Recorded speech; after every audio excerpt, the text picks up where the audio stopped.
Viewers, for days altogether, you are being told that Hindu hotheads have provoked their Muslim brothers into reacting violently on the occasion of Ram Navami and Hanuman Jayanti Shobha Yatras. The one-sided narrative has been spread like wildfire on social media, but Times Now SIT investigation from Karoli to Hubballi seems to suggest that the narrative suffers from several inaccuracies. Over the course of the next 30 minutes, we show you what transpired in Hubballi district on the 16th of April that led to widespread violence, arson and vandalism. Even policemen were not spared, 12 of them sustaining grievous injuries. Here is what happened. On that ill-fated evening, protests erupted in Hubballi after locals demanded strict action against a teen over a social media post, but they soon turned violent. The post was made by a youth named Abhishek Hiremat, who was arrested. But despite the timely action by the police, a section of the Muslim community showed up outside the Old Town police station, protesting that the police had not done enough. Soon the crowd swelled and the protest escalated, leading to stone pelting. Viewers, what the ecosystem doesn't tell you is that shockingly threatening slogans were raised, baying for blood via beheading. Listen in to the blood-curdling clarion calls for beheading. Listen in.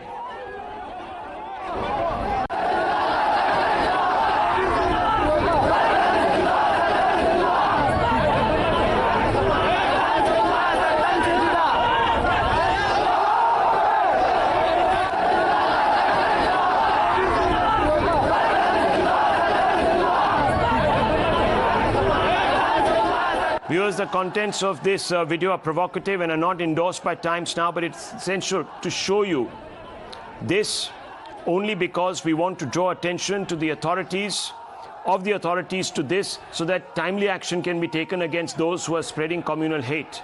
Let me decode what is happening in case you haven't understood. The man in the blue kurta is a cleric. In the video, he is surrounded by a crowd gathered outside police station, raising slogans, demanding further action against the man who posted an objectionable post. That person obviously hurt the sentiments of the Muslim community by putting out a morphed photograph deriding the Prophet. But viewers, what does the crowd want? It wants this individual handed over to them so that they can behead him. And they say that if the police don't do it, they will behead the entire police force in that police station. The crowd is chanting, you can hear the chants. The man on stage is Altaf Haloor, a Congress district president. While speaking to Times Now, he says he was there to pacify the crowds as they were raising slogans that he didn't think were palatable. The question is, why was he there in the first place? Was he there to whip up a frenzy? Hadn't the police arrested the provocateur? Was he behind the mass mobilization? What did he do to expose those calling for open violence? If not acted, why didn't he act? Does he believe that only chanting Jai Shri Ram constitutes a provocation? Viewers, what does this suggest? Why hasn't this become a talking point? Yati Narsinganand must go to jail, but so should these people. Why is hate selectively criticized in this country? Let's open this up. I want to go straight across to Dr. Anand Ranganathan. Right after that, Shehzad Poonawala. And then, of course, the senior leader of the JDS, Mr. Ustad. Yes, Doctor. Rahul, I have said it before and I'll say it again. As the case is, Hindus and non-Muslims are living on borrowed time. I'm not trying to, or neither will I strive to reinvent the wheel here.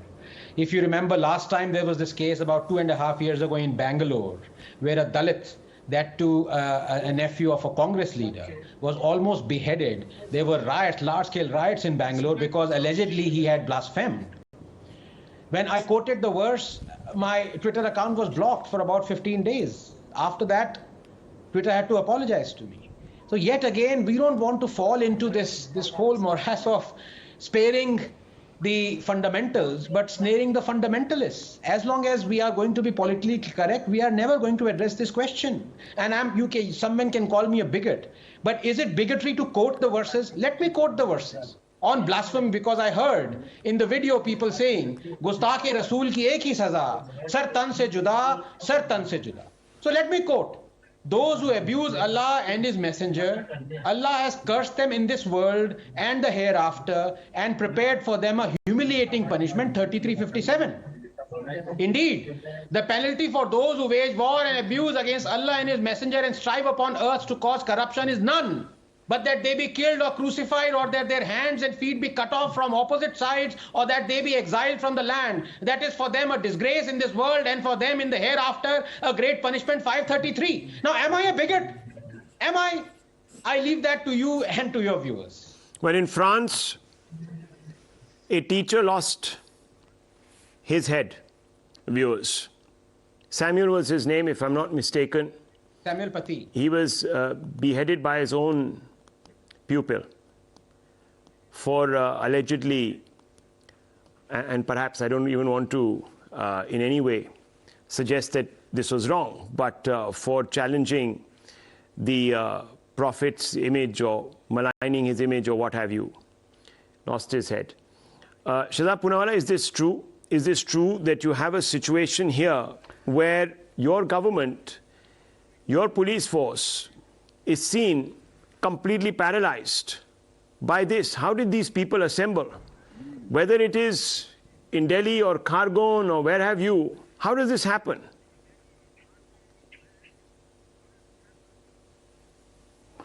Rahul, first of all, let me tell you that the action on this and other things have been taken. 89 people have been arrested, including the wife of a MIM corporator. But having said that, the larger issue that needs to also be addressed here is, just now we were doing a debate where people were talking about due process of law. Here is an example where they don't want to follow due process of law. They want sar se tan juda.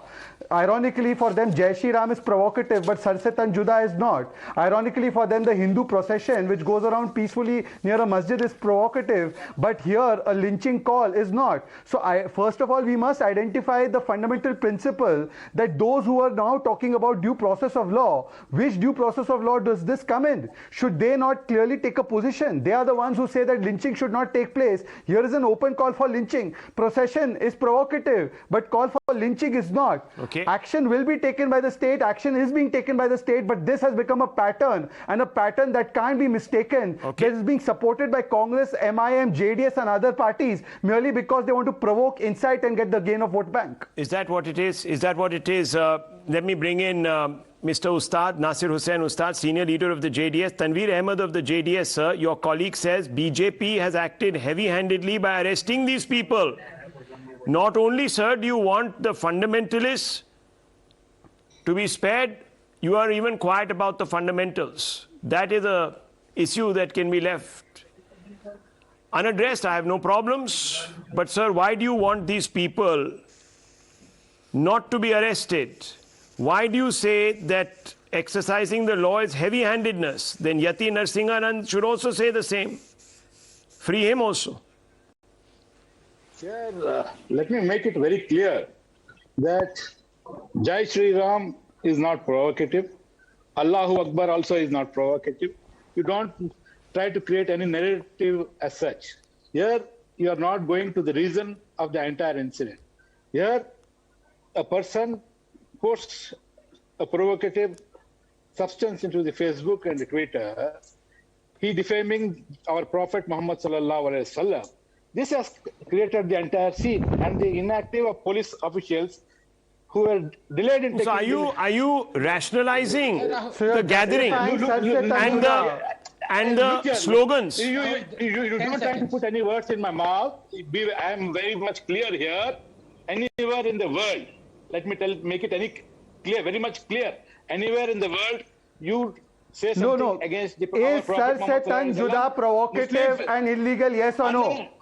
110% tan se juda is illegal. It is provocative, but I am trying to take the issue to the reason. Oh, so we are entitled to. Well, viewers, we don't have a parallel legal system in this country, thank goodness. We have one law. Hopefully, it will be applied without prejudice, and it should be. You can't have people such as this saying that anywhere in the world such a thing amounts to blasphemy and we have the right to do what we want to do. That is not the way that India's legal system works.